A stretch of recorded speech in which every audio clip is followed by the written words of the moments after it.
Bienvenue dans Meditio, le podcast qui inspire et explore la méditation sans tabou. Salut, c'est Delphine, je suis la créatrice de ce podcast. Ensemble, on va parler méditation sans jargon et sans limitation. Si comme nous, tu es curieux, explorateur, que tu sois débutant ou que tu médites depuis 40 ans, tu es ici chez toi. À chaque épisode, j'interviewe des gens qui méditent comme toi et moi. Ils partagent avec nous leurs techniques, leurs astuces, leurs rituels, leurs inspirations et leurs explorations. Ça te dit ? Rejoins-nous sans tabou sur Meditio.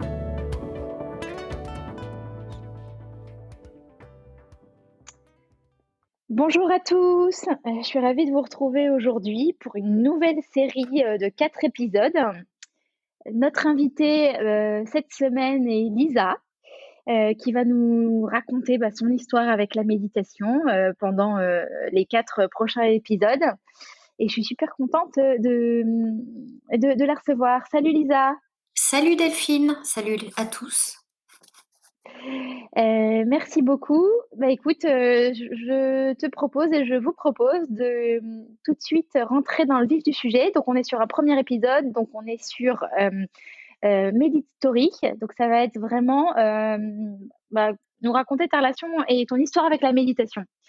Donc la première question que j'aime bien poser, c'est si tu devais qualifier ta relation à la méditation en un mot, quel serait ce mot ?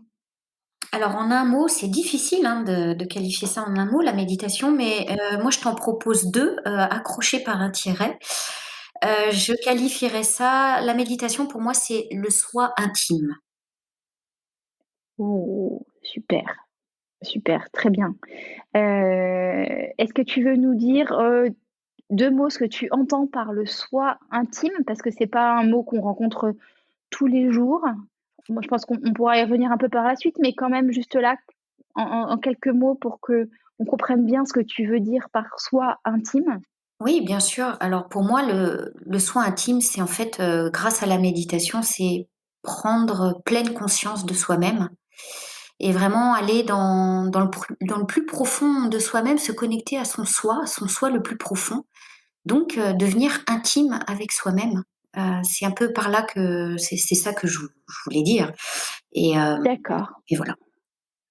super, merci pour cette, clarification et du coup, sur ce soi, intime, est-ce que c'est, cette connaissance, en fait, de toi très intime, est-ce que c'est ça que t'apporte aujourd'hui, la méditation dans ta vie, de tous les jours? Ou, est-ce qu'il y a aussi autre chose? Si tu devais, hem, résumer vraiment, concrètement ce que ça t'apporte au quotidien, en fait. Alors en fait, ça c'est effectivement, ça m'apporte beaucoup, beaucoup de choses au quotidien, en plus de devenir, intime avec moi-même et vraiment me connaître dans le plus profond de moi-même. Pour moi, la méditation, c'est vraiment une manière d'apaiser mon esprit et de le défaire des tensions accumulées au quotidien. Donc ça, c'est vraiment, Mmh. en fait, Mmh. pour moi, c'est un peu comme une gymnastique de l'esprit, qui permet justement, de se détendre, hein, on va dire ça, de se défaire des tensions accumulées et puis aussi, c'est un moyen pour moi de prendre conscience de toutes mes pensées, de tous mes ressentis et du coup de les observer, mais de manière, extérieure. Vraiment Mmh. de les voir, avec distance. Et pour pouvoir m'en détacher. En fait, souvent, quand je suis en méditation, je compare, le cheminement, enfin mes pensées qui passent, hein, pendant que je médite, à des petits nuages. Voilà et du Mmh. coup, ces petites pensées qui passent pendant que je médite, plus ça va, plus j'arrive à les voir de l'extérieur et plus je médite et plus j'arrive à m'en détacher. Voilà et je pense que c'est vraiment pour moi la meilleure façon de faire silence en soi pour se reconnecter Mmh. à son vrai soi. D'où là, je reboucle avec, devenir intime avec soi-même, en fait. Oui, d'accord, super. Alors, pour que tu en arrives à ces beaux bénéfices, aujourd'hui, il y a toute une histoire derrière. Est-ce que tu peux nous raconter, le début, en fait, de ta rencontre avec la méditation? Oui, Est-ce que, voilà, tu as eu un coup de foudre? Est-ce que ça a été, dû à un coup de blues, un coup de gueule, voilà, comment ça s'est passé en fait, Alors moi, ça? en fait, on va dire que c'est un coup de burn-out. En fait, D'accord. en fait, ma rencontre avec la méditation, je l'ai faite après avoir vécu un burn-out, à l'époque et d'ailleurs toujours, je travaille dans la banque, donc dans le Mmh. domaine de la banque, qui est quand même un domaine où il y a beaucoup de pression, on est beaucoup sur des résultats, heu, où mon job, je dis était très stressant parce qu'aujourd'hui, en fait, je suis en arrêt après ce burn-out, toujours. Mmh mh. Hem et donc bah, j'avais une vie très constamment sous pression et du coup, bah, j'ai fait un burn-out, donc mon corps et mon cerveau, voilà, ils m'ont lâchée. Hem et hem et après ce burn-out, bah, j'ai connu la dépression et finalement, je suis arrivée à la méditation par un collègue de travail qui donnait des cours de méditation, au boulot, entre midi et 2. Et à l'époque, quand D'accord. je pratiquais la méditation avec ce collègue, on était un petit groupe, j'y croyais pas vraiment, en fait. Et hem et j'y croyais pas vraiment parce qu'en fait, j'étais tellement, comprimée, dans mon quotidien, comprimée sous pression et cetera, que je voyais pas le bénéfice encore de la méditation. Et puis, quand j'ai été arrêtée, quand j'ai connu la dépression, bah, j'ai commencé une thérapie et ma thérapeute elle m'a dit: «Mais ce serait bien que vous fassiez de la méditation». Et là, j'ai tilté avec, ce que me disait mon collègue qui m'avait enseigné la méditation, où il me disait: «Tu verras, méditer, ça permet de faire le vide en soi et ça permet d'enlever toute sa colère». Et moi, à l'époque, Mmh. j'avais beaucoup, beaucoup de colère, à cause de ce qui s'était passé, dans mon boulot, parce que mon burn-out a été lié aussi à un harcèlement professionnel. Donc j'étais, on va dire, un puits sans fond de colère. Et bah, ça a fait tilt en moi et je me suis dit: «Tiens, je vais essayer, je vais réessayer». Et donc bah, je me suis remise tranquillement à méditer et petit à petit, j'ai cheminé, dans la méditation. Alors je dis pas qu'au début c'était facile, hein, de faire le silence en soi, de se reconnecter à soi, de se connecter à sa respiration et cetera. Mais petit à petit, j'y suis arrivée et j'ai commencé, à m'observer, à m'observer sans jugement, en tout cas. Et est-ce que les premiers effets, c'est effectivement, j'ai pu, vider ma colère. Ça m'a aidée à vider ma colère, Mmh. à vraiment comprendre ce qui s'était passé. Le premier bénéfice que ça m'a donné, c'est vraiment à me reconnecter à mon corps. Parce que Mmh. quand on fait un burn-out, finalement, on est complètement déconnecté de son corps, qu'on ne respecte plus, en fait. On ne s'écoute Mmh mh. plus. On va très, très loin dans un rythme, de travail quotidien, on va très loin, on va puiser, dans ses ressources, de manière exagérée. Et en fait, la méditation m'a permis justement de commencer à nouveau à me reconnecter à moi-même, à mon corps, à me respecter et à m'écouter. Voilà. Mmh. Waouh. Super, j'ai, 2 petites questions, qui me viennent. Hem, heu, C'était quel type de méditation, en fait? C'était les premières méditations en groupe avec ton collègue le midi là? C'est de la pleine conscience? Comment est-ce que tu qualifierais la méditation qu'il t'a, transmise? Exactement, c'était de la méditation en pleine conscience. Alors, bon, D'accord.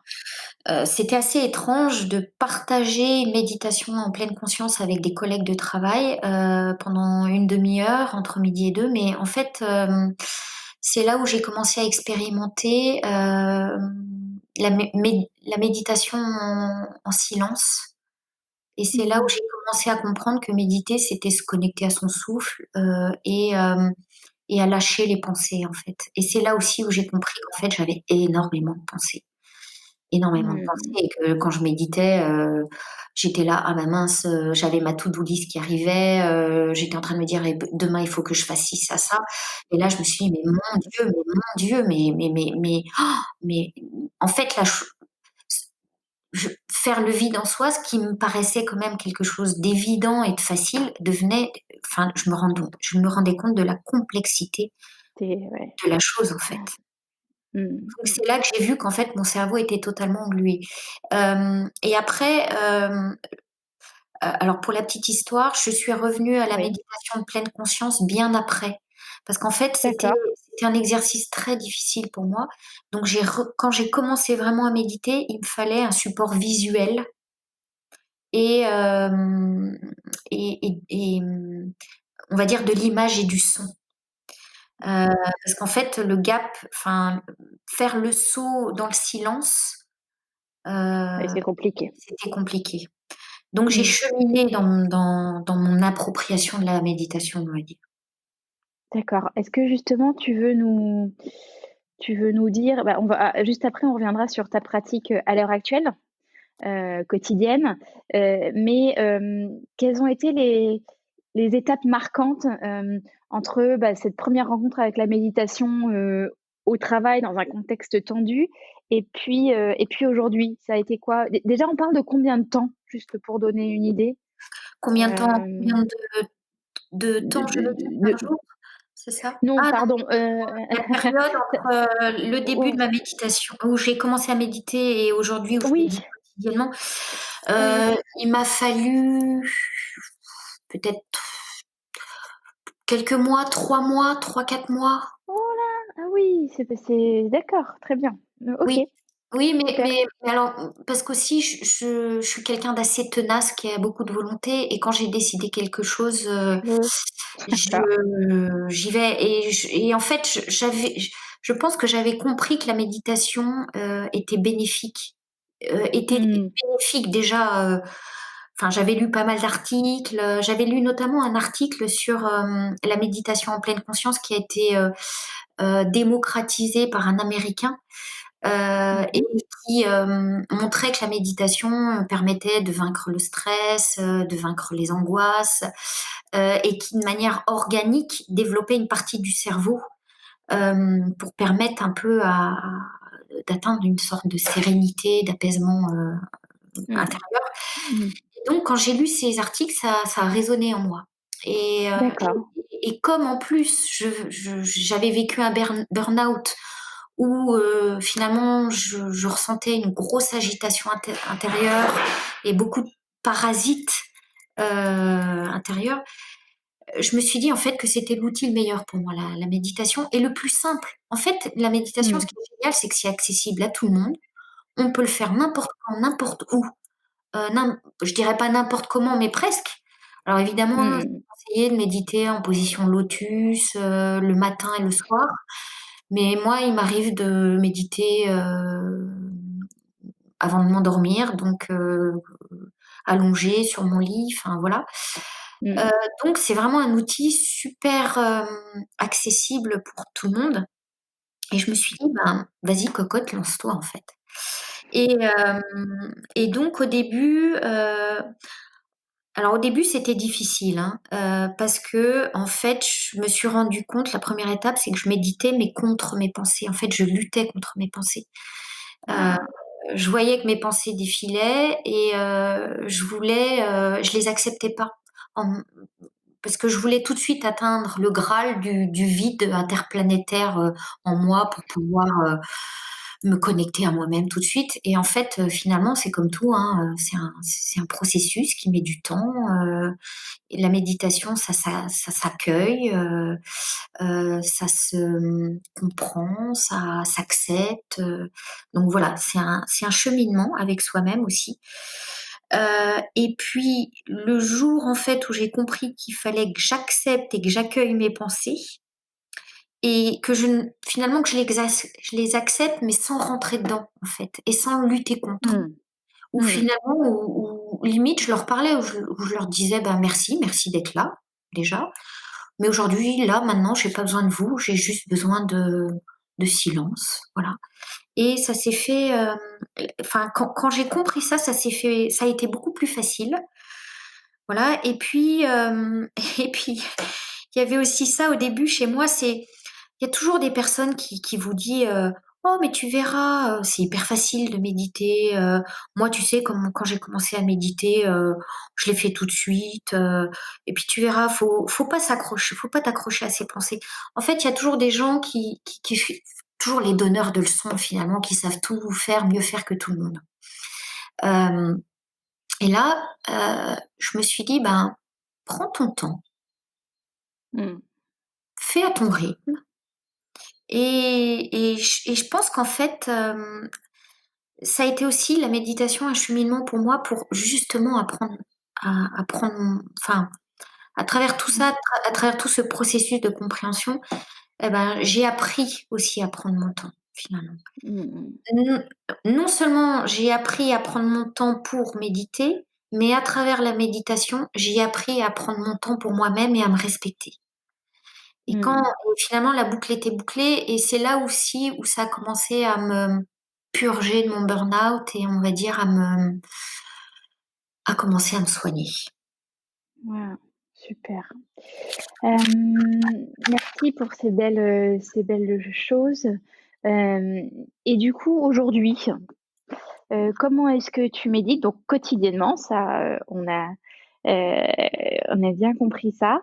Et le matin, le soir, 5 minutes, une demi heure, comment ça se passe, dans ton quotidien aujourd'hui, avec la méditation? Et quelle forme de méditation? Est-ce que c'est de la pleine conscience ou est-ce que tu y as mis d'autres choses? Ouais, Voilà, OK. je suis curieuse. Oui, c'est très bien. Alors, oui, en fait, je médite tous les jours, au début, ce que je considérais un peu comme une astreinte le matin, est devenu un vrai besoin le matin. En fait, le matin, je me lève, la première chose que je fais, c'est je médite. Et on va dire que même avant de méditer, je pose une intention pour ma journée. C'est une manière de colorer, de donner une coloration à ma journée. Heu et hem et après avoir posé mon intention dans la journée, après avoir finalement souvent mon intention, c'est de la gratitude. Merci pour cette journée, merci pour ce que va m'apporter ma journée. Voilà, et là, je me mets en méditation. Et ce que je trouve assez formidable dans la méditation du matin, c'est qu'en fait, hem, je sais pas si je peux di enfin, on va dire que le cerveau est encore élastique le matin. On n'est pas Oui, bah, encore il est tout il est frais, souvent même encore en onde θ, quoi. voilà, exactement. Mmh. Mmh. Donc je profite un peu de cette fraîcheur, du matin, cette élasticité, du matin, et le fait qu'on soit pas encore encombré de toutes les choses du quotidien pour aller méditer. Hem, Après j'ai cessé de me dire: «Il faut que tu médites 20 minutes, 30 minutes». Aujourd'hui, je médite, le temps qu'il me faut. Donc parfois ça va être 5 minutes, parfois ça va être 20 minutes, plus, moins. C'est aussi selon, mes contraintes de la journée. Par exemple, ce matin, comme tous les jeudis matins, je suis allée faire mon marché, j'avais moins de temps pour méditer. Ben, j'ai pris des mi 10 minutes seulement pour méditer, mais en tout cas, je suis partie faire mon marché après avoir médité. Donc voilà, je médite le matin et le soir.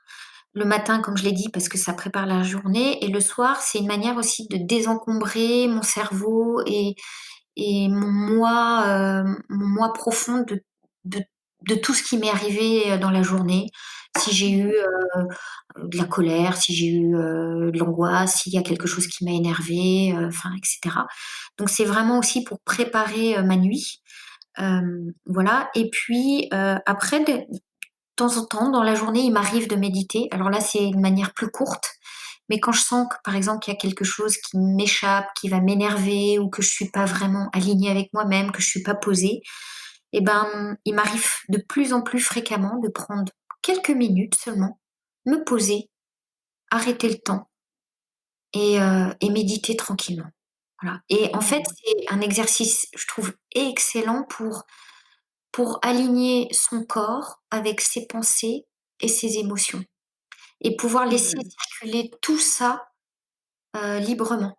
Voilà, laisser circuler tout ça librement, mais en regardant ça avec distance à l'instant T. Et voilà. Et en fait, moi, j'ai envie de dire, enfin, si je pouvais donner un conseil à tout le monde, c'est, méditer, quoi. Allez-y, n'ayez pas peur. Super. Alors j'ai une dernière petite question qui sera vite, heu, à laquelle tu vas nous répondre, simplement avant de terminer cet épisode du jour. Est-ce que quel est le meilleur ami de tes méditations, aujourd'hui? Tu as dit qu'à un moment tu avais un support visuel et musical. Est-ce que c'est toujours le cas ou est-ce qu'il y a un autre meilleur ami aujourd'hui qui t'aide, dans ta pratique quotidienne? Alors, en fait, moi, ce que j'aime bien dans la méditation, et c'est même un peu, mon mantra dans ma vie, c'est, j'aime bien faire essayer plusieurs choses différentes pour pas me lasser. Et du coup, la méditation, même si c'est vrai, je vais de plus en plus dans la méditation en silence, j'essaie de faire différents types de méditation. En fait, j'ai appris, je vais souvent chercher sur internet, des supports visuels. Heu, Mmh. voilà, parfois je prends, des méditations avec aussi du son, donc par exemple, des méditations chamaniques, des méditations, plutôt, sur des images et du son apaisant, et cetera. Il y a aussi une chose dont j'ai pas parlé, c'est que je fais partie d'un mouvement spirituel qui s'appelle le Raja Yoga. Le Raja Yoga, en fait, D'accord. c'est le yoga de l'esprit. C'est ce qu'on appelle le yoga du chakra couronne. Donc c'est un peu, c'est un peu, ça rejoint un peu ce que je disais tout à l'heure, c'est que quand je disais que la méditation, c'est la gymnastique de l'esprit, le Raja Yoga, c'est le yoga du cerveau, on va dire, du chakra couronne, de l'esprit, du cerveau, de l'émotion. Et c'est aussi le Raja Yoga, me donne, beaucoup de support visuel, tous les jours en fait, dans le mouvement du Raja Yoga, on a des supports de méditation différents. Alors, et c'est sur des thématiques différentes. Alors pour ceux qui ne connaissent pas, il y a les méditations matinales de Brahma Kumaris, qui sont publiques, ouvertes à tout le monde, avec tous les jours un thème différent. Donc ça va être, le pouvoir du silence, l'instant, se reconnecter avec soi-même, goûter à l'instant présent, etc. Et très souvent, en fait, je vais puiser dans leur, méditation parce que, en fait, Mmh. ça permet de voir autre chose. Et souvent, il y a une voix off qui vous emmène, qui nous Mmh. parle, qui nous emmène dans des lieux un peu où Mmh. qu'on n'imaginait pas. Donc voilà, donc en fait, on va dire que le meilleur ami de mes méditations, c'est, pouvoir essayer différents types de méditation Ouais, pour pas me lasser, en fait. je comprends bien, super. Écoute, merci beaucoup. Je pense qu'on reviendra, on approfondira, ce que tu viens de commencer à nous raconter, dans un des autres épisodes avec plaisir. Pour aujourd'hui, on va terminer, maintenant et puis on se retrouve, demain pour, la suite du podcast. Merci beaucoup et à demain. Au revoir à tous nos auditeurs. Au revoir Lisa. Au revoir Delphine. Bye bye à tous.